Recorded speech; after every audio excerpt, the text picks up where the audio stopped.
please subscribe and share for more story. The box sat on the kitchen table wrapped in deep indigo velvet, its silver ribbon catching the harsh fluorescent light above. To anyone else, it would have looked like a thoughtful birthday gift.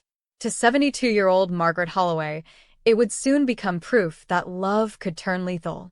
She stood there alone in her quiet Seattle home, rain tapping softly against the windows, holding the card in trembling fingers. To the woman who gave me everything. Happy birthday. Love, Daniel. Daniel was her son, the child she had raised for 42 years. The boy she believed would one day hold her hand at the end of her life, not calculate the exact amount of poison needed to stop her heart. The realization didn't arrive loudly. There was no scream, no dramatic collapse. Instead, a deep cold spread through her chest, freezing her breath mid-inhale. Margaret whispered, "My God," as her knees weakened. A mother is not prepared for betrayal from her own child. On her 72nd birthday, the only gift she received was a carefully planned attempt on her life, disguised as affection. Margaret had always believed that motherhood was unconditional. She was a retired librarian, a woman of order and patience, someone who trusted quietly and gave generously. After her husband passed, she lived modestly, surviving on her pension and investments he had wisely built over decades. She never suspected that her silence had been mistaken for weakness. Daniel had been adopted at age 3 after a fatal highway accident took his biological parents. Margaret still remembered kneeling in the adoption office, smiling gently as she told him, "You're safe now. I promise." And she had meant it. She erased his nightmares with bedtime stories, soothed his fears with routine, and shielded him from every hardship she could. Friends often told her she gave too much. "That's what mothers do," she would reply.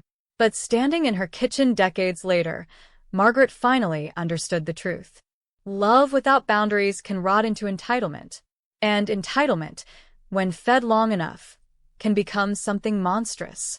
As she stared at the velvet box, she felt grief not for herself, but for the illusion she had lived inside for most of her adult life. Daniel had grown distant after marrying Rachel, a sharp-tongued real estate agent with a reputation for ambition. Over the phone, Daniel often complained. "She thinks you interfere too much," he would say. "She says you make her uncomfortable." Margaret listened quietly, her heart aching. "I never mean to intrude," she would reply softly. Daniel always reassured her. "I know, Mom. This isn't your fault." She believed him because it was easier than questioning her son's honesty. When the chocolates arrived that rainy Tuesday morning, Margaret felt hope bloom in her chest. "He's reaching out," she whispered, smiling as she inhaled the scent of cocoa. The truffles were exquisite, gold-dusted, shaped like seashells, far too luxurious for her taste. "I shouldn't eat these alone," she decided. Margaret was not a woman who indulged in decadence by herself.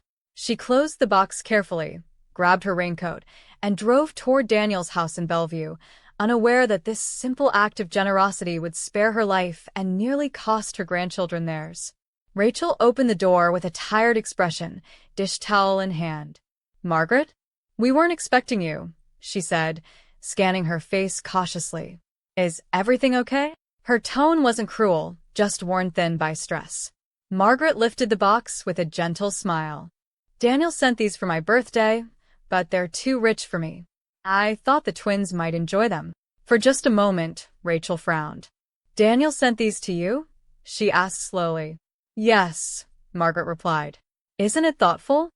Rachel hesitated, then nodded. "That's very kind of him." She took the box but didn't invite Margaret inside. "It's been a chaotic day. Homework, dinner, everything at once." Margaret nodded, pretending not to feel the familiar sting. "Of course," she said softly. As she drove home through sheets of rain, she reassured herself. "At least I was useful. At least I shared." She didn't know she had just placed a loaded weapon into the hands of the people she loved most. 2 hours later, Margaret's phone rang. Daniel's name glowed on the screen. Her heart lifted foolishly.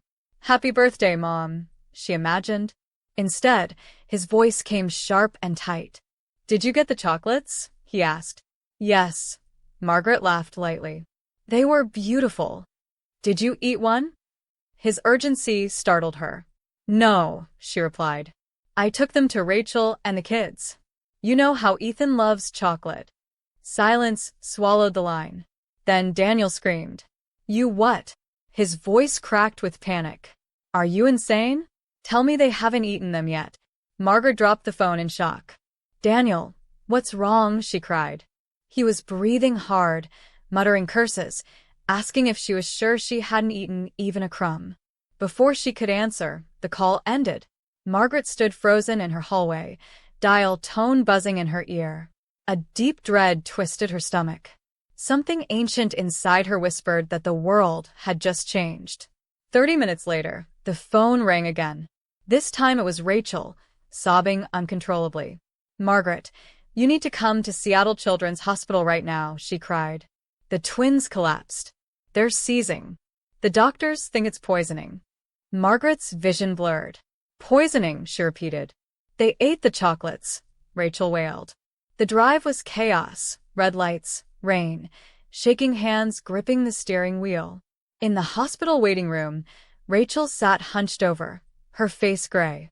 They pumped their stomachs, she whispered. The toxicology report came back. They found thallium. Margaret staggered backward. Thallium, she repeated. Rat poison, Rachel said. Industrial grade. The truth landed with devastating clarity. This wasn't an accident. This wasn't contamination. This was deliberate. Margaret sank into a chair, whispering her son's name as the weight of betrayal crushed her chest. They sat together in silence until Rachel spoke again. He told me you were demanding money, she said bitterly. That you were sick. That you needed expensive treatments. Margaret shook her head slowly. He told me you hated me, she replied. That you were controlling him. They stared at each other, the puzzle finally complete. Daniel had isolated them both. He had drained their savings, racked up gambling debts, and promised criminals an inheritance that wasn't his yet. The motive wasn't anger. It was money. Margaret's money. The twins survived thanks to fast doctors, but watching them pale and frightened changed her forever. The gentle mother she once was died in that hospital room. In her place stood a woman who understood that forgiveness without justice is just surrender. Daniel disappeared. Margaret didn't go to the police immediately. I need certainty, she told Rachel. She hired Thomas Reed, a ruthless attorney, and Lucas Vaughn, a private investigator. Lucas uncovered everything: fake accounts, gambling debts, poison purchases. Margaret even paid off Daniel's criminal debts herself, meeting them face to face. You will never go near my grandchildren again, she said calmly. Then she stepped into the public eye, attending charity galas, signaling she was alive and thriving. Daniel resurfaced, desperate. Mom, it wasn't me, he cried over the phone. Margaret replied quietly, I know everything. She invited him home. Daniel arrived expecting control. Instead, police were waiting. He tried to run. He failed. As he was handcuffed, he hissed, You ruined me. Margaret met his gaze. No, she said calmly. You ruined yourself. I just stopped you. The trial captivated the city. Margaret testified with calm precision. Evidence stacked high. Daniel was convicted and sentenced to 25 years. Margaret did not cry. Justice did not require tears. Margaret and Rachel rebuilt together. They founded the Holloway Foundation, helping elderly victims of family abuse. Margaret moved downtown, filled her life with purpose, and surrounded herself with love. 10 years later, Daniel was dying. He asked to see her. Margaret went. Forgive me, he whispered. She held his hand. I forgive you, she said. But forgiveness doesn't erase consequences. Daniel died an hour later. Margaret cried only for the boy he once was. Walking out of the prison, she felt free. She drove home to her real family, Rachel and the twins. She was no longer a victim. The months after the trial were quiet but heavy. Margaret Holloway felt as though she were walking through a world that no longer fit her. Friends spoke carefully around her, unsure of what words were safe. Some avoided her entirely, frightened by the idea that a son could attempt to murder his own mother. Margaret understood their fear. It reflected her own. At night, she would sit by her living room window, staring at the rain-soaked streets, replaying conversations in her mind. When did I stop seeing him clearly? She wondered. Rachel visited often, sometimes bringing the twins, Ethan and Lila, who clung to Margaret with a fierceness that both comforted and wounded her. "Grandma, don't go," Lila would whisper whenever it was time to leave. Margaret would smile gently and say, "I'm right here, sweetheart. I'm not going anywhere." Inside, she was still learning how to believe that herself. Therapy helped. So did routine. She returned to the library as a volunteer, shelving books and mentoring young staff. One afternoon, a colleague said quietly, "You're strong." Margaret paused, then replied, "No, I'm just awake now." It was the truest thing she had ever said. Rachel struggled differently. The betrayal had shattered her sense of reality. One afternoon, sitting across from Margaret at the kitchen table, she finally broke. "He made me doubt my own mind," she said, tears sliding down her face. "Every time I questioned him, he said I was paranoid." Margaret reached across the table and squeezed her hand. "He did the same to me," she replied softly. "That's how manipulation survives. It convinces you that truth is the problem." Together, they began sorting through the wreckage Daniel left behind: legal documents, debts, emotional scars. They talked for hours, sometimes late into the night, sharing stories they had once been too wary to tell. Slowly, distrust melted into something solid. Alliance. "We should do something," Rachel said one evening. "Something bigger than us." Margaret nodded. "There are others like us," she replied. "Older parents. Silent victims." That conversation planted the seed for what would become their shared mission. They were no longer just survivors of the same man. They were partners in rebuilding what he had tried to destroy. The Holloway Foundation began modestly. At first, it was just a hotline and a small support group hosted at a community center. Margaret sat in folding chairs beside strangers who spoke in trembling voices about stolen pensions, forged signatures, and emotional blackmail by their own children. "I thought it was my fault," one elderly man confessed. Margaret leaned forward and said gently, "It wasn't." Words spread quickly. Within a year, the foundation partnered with legal clinics and social workers. Margaret found her voice again, not loud, but firm. She testified before state committees, her hand steady as she said, "Elder abuse does not always leave bruises. Sometimes it leaves silence." Lawmakers listened. Rachel handled operations, efficient and tireless. Watching her, Margaret realized how deeply Daniel had lied about the woman he married. One evening, Rachel laughed softly and said, "He tried to turn us into enemies." Margaret smiled. "Instead, he gave me a daughter." That truth felt like a quiet victory. Healing, she learned, did not erase the past. It built something stronger beside it. Margaret moved into a modern condo overlooking Puget Sound, leaving the suburban house full of ghosts behind. The new space was filled with light, clean lines, and art she chose for herself. Standing on the balcony one morning, she whispered, "This is mine." She spent weekends with Ethan and Lila, helping with homework, baking cookies, and reading stories aloud. One night, Ethan asked, "Why doesn't Dad live with us anymore?" Margaret and Rachel exchanged a glance. Rachel answered carefully, "Your father is very sick in a way that love couldn't fix." Margaret added gently, "And sometimes, loving someone means keeping people safe." The twins accepted this with the quiet wisdom of children. Watching them heal reminded Margaret why she fought so hard. The poison that nearly killed them had not taken their laughter. That mattered more than revenge ever could. Slowly, Margaret began to sleep through the night again. Nightmares faded. In their place grew something unfamiliar but welcome: peace. 10 years passed quietly. The foundation grew. Margaret aged with grace, her hair silver, her posture proud. Then the call came from a prison chaplain. "Mrs. Holloway," he said gently, "your son is very ill. He's asking to see you."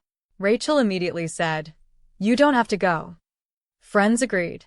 "He doesn't deserve you," one insisted. Margaret listened, then shook her head. "This isn't for him," she said calmly. "It's for me." Walking into the prison infirmary, the smell of antiseptic brought back memories of the children's hospital.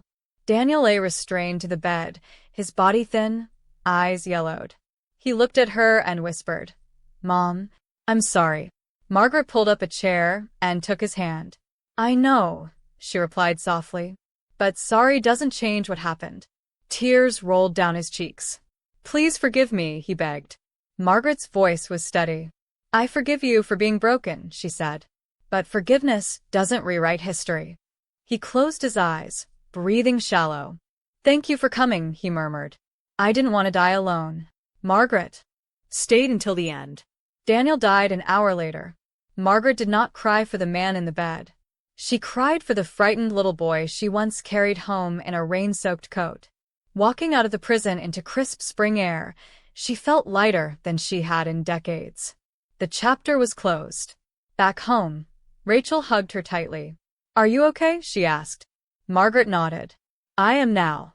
That night, Margaret slept deeply. No dreams. No shadows. Just rest. In the morning, she made coffee, opened her balcony door, and let the sun warm her face. She realized something profound then. Closure doesn't come from forgiveness alone. It comes from truth, boundaries, and the courage to choose yourself. As years continued, Margaret became a mentor to others who walked into the foundation broken and ashamed. She listened more than she spoke. When asked how she survived such betrayal, she answered honestly, "I stopped believing love meant sacrifice without limits." Her story reached thousands. Elderly parents wrote letters thanking her for giving them permission to say no. One woman wrote, "You saved my life." Margaret held that letter longer than most. She had once believed her purpose ended with motherhood. Now she understood it had simply changed. Ethan and Lila grew into confident teenagers. They called Margaret every Sunday. "We're proud of you, Grandma," Ethan said once.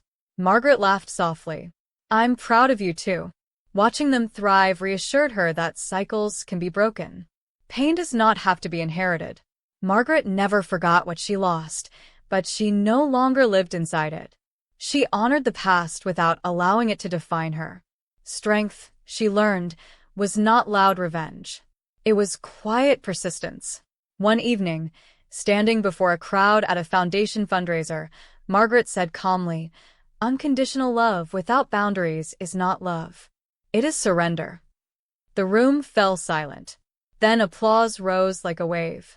Driving home that night, Margaret smiled to herself. The greatest inheritance she would leave behind was not money. It was an example, a woman who refused to disappear, who chose survival, truth, and dignity. And that, she knew, would last longer than anything money could ever buy. Thanks for watching. If you value stories of respect, dignity, and justice, please subscribe. It means more than you know, and it lets me keep sharing the lessons